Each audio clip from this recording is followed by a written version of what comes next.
헤드에이크는 그냥 그냥 저인 것 같아요. 안녕하세요, 데이먼스요입니다. 반갑습니다. 이번 정규 앨범은 계획된 앨범이라기보다는 제가 이제 라이브로 소통을 하다가 데모는 정규 앨범 언제 내요? 라는 질문이 있었는데 별 생각 없이 뭐 내년쯤 내겠죠? 내후년쯤 내겠죠? 하다가 이제 어느 순간부터 정규가 언제 나오냐에 대한 질문들이 계속 오더라고요. 그래서 뭔가 실언을 지키려고 부랴부랴 시작한 게 이제 이번 정규 앨범이었던 것 같아요. 두통, 단순히 모든 트랙을 들었을 때 그리고 모든 트랙을 만들 때 가장 제일 많이 느꼈던 통증이기도 하고 그 두통은 보통 스트레스에서 오는 거잖아요. 근데 그 스트레스가 뭐 단순히 좋지 않은 일에서 오는 스트레스라기보다는 내가 좋아하는 것에서 오는 스트레스로 인한 두통, 그것들이 대부분 뭔가 나의 능력이 부족함으로 인해서, 예를 들어 사랑이라면 그 사랑을 더 연장시킬 수 없는 상황, 아니면 내가 뭔가 지키고 싶은데 내가 지킬 수 없는 능력 부족, 그런 것에서 오는 좀 박탈감 같은 것들이 좀 많더라고요. 그래서 그런 스트레스에서 오는 두통인 것 같아서 헤드에이크라고 앨범명을 정하게 됐습니다. 두통약을 먹다 보니까 그게 무슨 어린 아이들이 사탕 먹듯이 먹게 되더라고요. 그래서 그냥 좀 성인이 되고 나서 먹게 되는 캔디가 두통약이 아닐까라는 생각 때문에 그냥 막연히 두통약을 보고 정하게 된 그 문구가 Headache feels not sweet입니다. 아트워크 같은 경우에는 왕관을 쓴 소년의 모습을 한 사람이 서 있는데, 그 왕관의 의미가 보통은 힘이나 권력이 있거나 명예가 있는 사람들이 그걸 과시하기 위해서 쓰는 게 왕관이잖아요. 그것과는 다르게 내가 나를 보호하려고 쓰는 왕관의 이미지를 좀 표현하고 싶었어요. 그래서 표정도 되게 피폐한 얼굴이고 왕관도 뭔가 좀 되게 빛나기보다는 색이 빛바랜 느낌의 왕관. 정규 앨범 제목이 또 헤드에이크다 보니까 머리를 보호하려고 쓰는 왕관의 이미지를 표현하고 싶어서 이제 꾸준히 작가님이랑 계속 소통하고 거의 한 달에 한 번씩은 계속 만나면서 아예 오프라인으로 만나서 이 부분은 이렇게 갔으면 좋겠고, 그래서 결국에는 원하는 이미지를 얻었어요. 좀 더 나의 본질적인 것에 집중을 많이 할 수 있었던 시간이었어요. 그러다 보니까 예전에는 내가 어떤 사람인가에 대해서 소개할 때가 되게 힘들었었는데 요즘은 조금 알 것 같더라고요. 이제 정규라는 나의 이야기, 그게 뭐 굳이 내가 실제로 겪든 겪지 않았든 그냥 뭔가 내면에 있는 것들을 풀다 보니까 내가 적어도 나중에는 어떤 사람이겠거니라고 조금은 더 잘 설명할 수 있지 않을까, 그런 게 좀 변한 것 같습니다.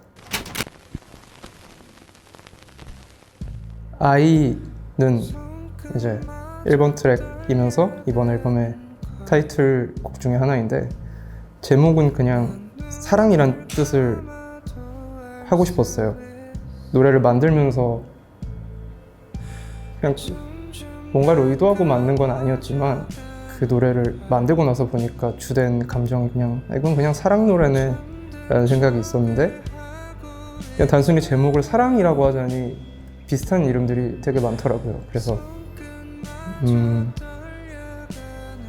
뭔가 사랑이라는 의미를 가진 단어를 좀 쓰지 않는 단어를 찾고 싶다라고 생각을 하다가 중국이나 일본처럼 우리 이웃에 있는 나라들은 사랑이란 말을 아이라고 하더라고요. 뭐 아이시테루나 뭐 아이니처럼. 그래서 심플하게 사랑, 이건 그냥 사랑 노래예요. 그래서 아이. 사실 만들어진 지는 제법 오래된 노래여서 이전에는 뭐 클럽 공연을 하면은 이제 여러 라인업들과 함께 공연을 하다 보니까 러닝타임 자체가 이렇게 길지 않아서 기존 발매곡들로도 충분히 채울 수 있었는데 아무래도 이후에 단독 공연을 많이 하다 보니 이제 미발매곡들도 조금씩 꺼내면서 그러다 보니까 제일 먼저 만들게 된 곡이라서 발매가 많이 걸렸던 것 같아요. 너의 기사는 아빠를 보면서 쓰게 된 노래인데 어릴 때 이제 아빠가 술에 취해가지고 집에 와서 막 우신 적이 있어요. 소리 막 지르면서. 근데 어릴 때니까 그냥 이게 술주정하는 거고 그냥 뭐 기분 나쁜 일이 있었나 보다라는 식으로 하고 그 감정에 대한 의미에 대해서는 잘 생각을 못 했었는데 근데 내가 조금씩 나이를 먹어가면서 어린 시절의 아빠의 나이와 지금 내 나이가 조금씩 가까워질수록 그때의 그 장면이 왜 떠오르는지 모르겠지만 그게 문득문득 떠오르는 시기가 오더라고요. 아빠도 어쨌든 가족을 책임져야 되는데 본인 스스로 느꼈던 본인의 능력이 되게 약하다라는 것, 그래서 그것 때문에 느끼는 초라함이라던가 뭐 그런 것들이 조금씩 공감이 가더라고요. 나 역시도 마찬가지로 내가 지키고 싶은 게 있는데 내가 능력이 안 되니까 그렇지 못하는 거에 대해서 오는 자책감이나 자괴감 같은 것, 그래서 그런 감정들이랑 어릴 때 기억이 섞인 노래. 사실 아직 아빠한테는 못 들려준 노래인데 발매가 되면 아마 들려드리게 되지 않을까. 잠이 든 당신 곁에 기대어는 지금 생각해보면 내가 제일 뭔가 자존감 같은 게 되게 낮을 때, 그리고 그냥 내가 쭉 살아온 시간을 훑으면서 그냥 부끄러운 순간이 되게 많이 떠올랐었을 때 내가 사랑받을 만한 사람일까라는 의구심이 든 적이 있었어요. 그래서 내 스스로가 너무 부끄러워서 뭐 어디를 막 가지 못하겠는 이상한 기분이 되게 오랫동안 갔었던 적이 있었는데 그러다 결국 느낀 게 내가 뭔가 아무런 구김 없이 순탄한 대로 살아왔으면 그런 사람이 받는 사랑보다는 이런저런 막 구김도 있고 뭐 잘못도 하고 그런 삶을 살아온 사람이 받는 사랑이 좀 더 뭔가 신이 주는 사랑에 가깝지 않을까. 아무리 내가 막 부끄럽고 막 내 스스로가 되게 못나 보이고 그런 상황임에도 나를 뭔가 찾아주는 사랑에 대해서 쓴 노래. 허브는 보통 제가 사람을 기억할 때 향기로 기억을 하는 경우가 있어요. 그 사람이 뭐 뿌렸던 향수나 핸드크림 냄새가 그냥 스쳐 지나갈 때 우연치 않게 비슷한 냄새를 맡으면은 이제 그 사람이 떠오르는 경험이 많은데 이름도 모르는 향을 맡을 때 너무나 명확한 기억이 났던 순간, 그러다 보니까 유난히 나한테 잊혀지지 않는 향기가 있더라고요. 풀 중에서 향이 나는 풀을 허브라고 하니까. 그래서 허브라는 제목으로 노래를 만들게 됐죠.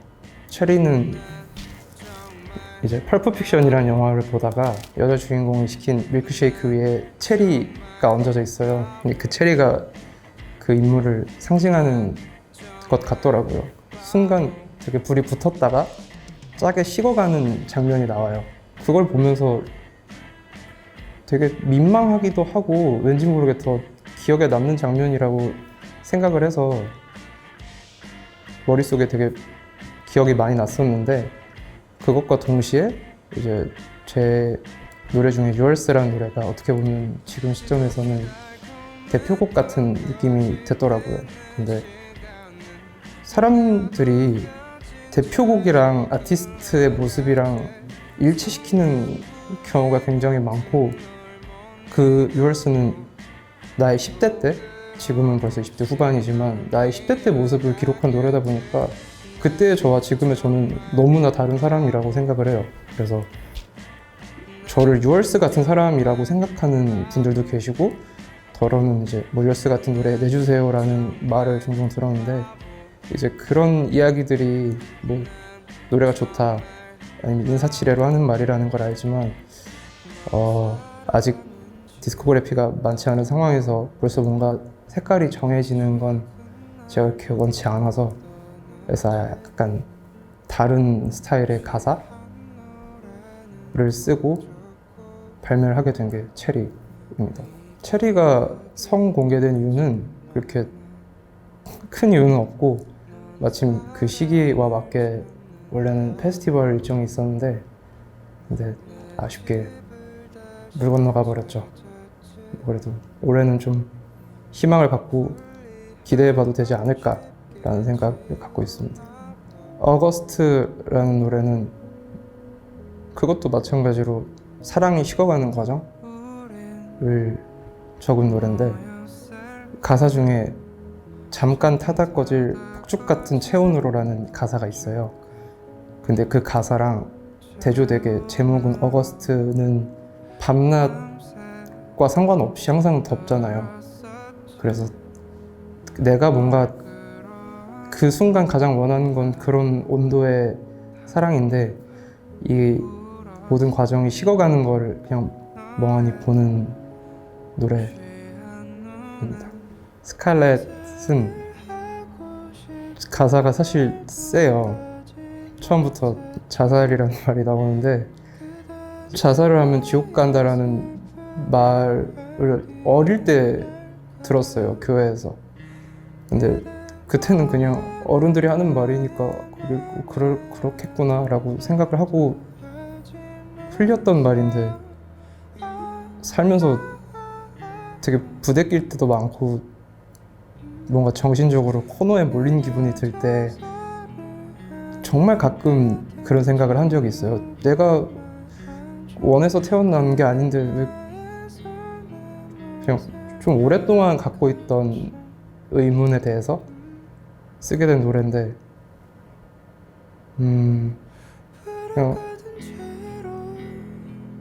잠이 든 당신 곁에 기대와 마찬가지로 내가 계속 내 스스로를 되게 좋지 않게 생각하고 그러다 보면은 결국 내가 살아가는 시간이 길수록 나는 더 내가 예상치 못하게 또 다른 잘못을 저지를 텐데, 그러면은 그냥 내 죄가 점점 더 커져가서 뭐 극단적인 선택을 하든 그게 아니든 그런 걸로 치면 나도 지옥에 가지 않을까? 정말 개인적으로 오랫동안 갖고 있던 좀 무서운 부분에 대해서 기록한 노래입니다. 녹음 전날에도 가사가 안 나와서 결국에는 이제 녹음을 2번 정도를 했었는데, 근데 그 가사가 길어서 안 나왔던 게 아니라 진짜 한두 줄이었어요. 근데 그게 정말 미친 듯이 안 떠올라서, 하늘을 디디면 굳은 슬픔이 풀어질 거야 라는 말인데, 근데 그 2줄 때문에 며칠을 밤을 샜던 것 같아요. 그게 제일 기억에 남고 힘들었습니다. 후렴이 끝나고 나서 콰이어가 나오는데, 그 콰이어에 참여한 사람들이 이번 앨범에 참여한 분들이에요. 노래를 원래 하셨던 분들이 아니라 이번 앨범에서 기타를 맡았던 형, 뭐 드럼을 쳤던 형도 있고 베이스를 맡은 분도 있고, 심지어 이번에 앨범 커버를 맡은 작가님도 급하게 오셔서 이제 처음으로 데뷔라고 해야 되나? 그렇게 참여를 하셨고, 샛별도 스칼렛과 연장선상에 있는 노래, 내 모습에 대해서 아니면 내가 나 자신에 대해서 부끄러워하고 있다는 걸 내가 믿고 있는 신이 알아주지 않을까? 결국에는 좀 되게 나지막한 희망이 좀 들어있는 노래이고, 뉴스를 보면서 느꼈던 것에서 아이디어를 얻었던 게 올해도 그렇고 작년에도 그렇고 거의 한 근 2-3년 동안 되게 자살을 하는 연예인들의 기사를 많이 봤어요. 근데 그 전까지는 같은 사람이라고 생각도 안 할 만큼의 되게 비난을 하고 욕을 하다가 결국 이제 그 사람이 눈을 감고 나서야 언제 그랬냐는 듯이 그리워한다는 사람들이 나타나기 시작하고, 그런 걸 보면서 뭔가 혼란스럽더라고요. 결국 눈을 감을 때는 모두가 안아주는 게 그렇게 의미가 있을까? 그게 오히려 더 잔인한 게 아닐까. 그 사람의 상황이 만약에 내 모습이라면 나는 어떨까? 나는 무슨 말을 할 수 있을까? 라는 생각이 들었고, 그거를 이제 기록했다고 해야 되나요? 기록한 노래가 샛별. 지금 든 생각은 어렸을 때, 근데 그 어렸을 때도 완전 유년기 시절 있잖아요. 6살, 7살 하다못해 전 5살 때, 4살, 5살 때 기억도 다 하는 편이에요. 이렇게 말하면 웃기지만 그때 뭔가 처음으로 우울하다라는 감정을 느꼈어요. 어렸을 때. 왜냐면은 집도 되게 가난했었고, 그러다 보니까 이제 엄마 아빠랑도 되게 떨어져 지내고 이러면서 분리불안, 그때는 몰랐지만 이제 와서 느끼는 게, 내가 그때부터 생긴 게 분리불안이구나. 그때 시작됐던 감정들이 커가면서 여러 가지 경험과 함께 섞이면서 하나하나씩 노래가 됐던 것 같아요. 어쩔 때는 내가 여전히 그 시절에 멈춰있는 느낌? 보통 아이들이 이제 어두운 걸 되게 무서워하잖아요. 저도 그게 되게 심했고 실제로도 겁이 되게 많은데, 이제 밤이 됐는데 너무 무서우니까 이제 엄마한테 전화를 하면은, 나는 당장 지금 뭐 엄마가 필요해서 전화를 하는데 이제 엄마 일 때문에 못 오니까 내가 어떤 상황이어도 올 수 없구나라는 생각이 드니까 그게 되게 탁 막히는 느낌이 들었었는데, 커다란 감정이 여전히 계속 있다 보니까 좀 노래를 쓸 때도 그때 있던 감정이 종종 나타나곤 해요. 향후 계획은 뭐 정규를 어쨌든 발매했으니까 공연이 있을 거고, 올 하반기쯤에는 LP를 제작을 할 생각이고, 사실 뭐 그런 거야 뭐 업무적인 거니까 그렇다 치고, 그냥 향후 계획이라고 하면 아무래도 이제 다음 앨범이죠. 웃긴 게 1집 만들 때 그렇게 고통스러워서 좀 쉬어야겠다 생각을 했는데, 그래도 막상 끝나고 나니까 왠지 몰라요, 좀 허무하다는 느낌도 들고, 이번 앨범을 통해서 느꼈던 나의 뭔가 부족함에 대해서 생각을 다시 하게 되면서, 다른 내용의 이야기도 이제는 써도 되겠다, 기다려주는 사람들이 조금씩 더 생기고 있으니까 진짜 더 하고 싶은 이야기를 해도 되겠다. 그래서 이 집을 준비를 하는 게 향후 계획입니다. 사실 스포가 될 것 같긴 한데 좀 더 신화적인 요소를 많이 넣고 싶어요. 내가 생각하고 있는 어떤 그런 판타지적인 것에 대해서 사람들한테 낯설지 않게 전달을 할 계획입니다. 음감회 때 와주셨던 분들한테 그래도 여러분들이 기다려주는 앨범을 만들게 돼서 되게 쭉 버틸 수 있었던 것 같다고. 왜냐면 제 안 좋은 버릇 중에 하나가, 정말 앞이 컴컴하면 다 내려놓는 게 있거든요. 근데 나는 항상 그런 패턴으로 살아오다 보니까 되게 후회가 많은데, 정말 이번에는 어떻게 된 게 내가 이거를 그래도 끝까지 부여잡고 했네? 근데 생각해보면 이걸 기다려준 사람들이 있으니까 그리고 그들의 존재를 내가 확신하니까 좀 끌고 오지 않았나. 그래서 얼굴 한 분 한 분 다 보면서 그냥 감사하다, 되게 고맙더라고요. 멀리까지 와줘서.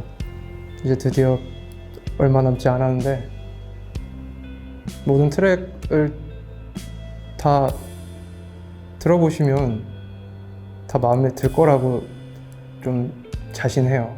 그러니까 하나도 허투루 듣지 마시고 다 들어보시길 바라고요. CD 나오니까 CD 많이 사주시고요. 음감회 때 저보고 만장 발매하라고 그래서 만장 다 못 팔면 어떡할 거냐고 했더니 본인이 9,000장 사주겠다고 하신 분 제가 기억하고 있으니까 꼭 사주시고요. 감사합니다. 발매 날에는 장어덮밥 먹으러 가려고요.